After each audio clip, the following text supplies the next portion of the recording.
C'est un salon de coiffure sans le brouhaha habituel des conversations dans un quartier de Phnom Penh. Ici, les apprentis coiffeurs se parlent par gestes, un langage appris sur le tard, après avoir passé leur enfance sans pouvoir parler à personne. Comme dans de nombreux pays du monde, au Cambodge, l'immense majorité des sourds n'a jamais appris la langue des signes.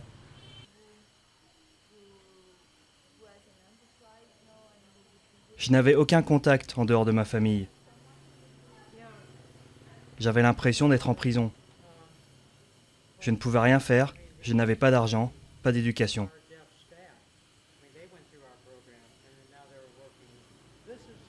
Les élèves apprennent dans cette école le langage des signes après une enfance en marge du système éducatif. Avant sa fondation en 1997, le Cambodge ne comptait aucun programme de formation pour les sourds. Il existe aujourd'hui une école pour les enfants sourds, gérée par une autre ONG, mais ce centre est aujourd'hui le seul à accueillir des adultes. Derrière sa création, un prêtre américain, Charlie Dittmeyer, qui a consacré sa vie au développement du langage des signes cambodgien. Nous essayons constamment de les confronter à de nouvelles idées afin qu'ils inventent de nouveaux signes. Notre travail consiste ensuite à répertorier ces signes, à les dessiner et à les compiler dans des livres et des dictionnaires.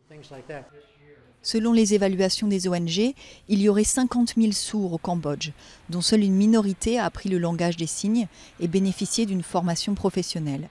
Nombre d'entre eux travaillent dans des rizières à la campagne sans personne à qui parler, et leur entourage ignore même souvent qu'ils sont capables d'apprendre à communiquer par signes.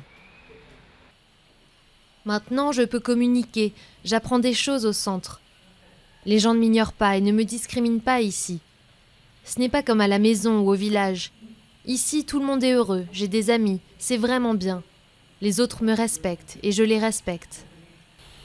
Une des premières choses que les étudiants font quand ils arrivent au centre, c'est de se choisir leur propre nom en langage des signes. Symbole du début d'une nouvelle vie, loin du confinement qui a marqué leurs premières années.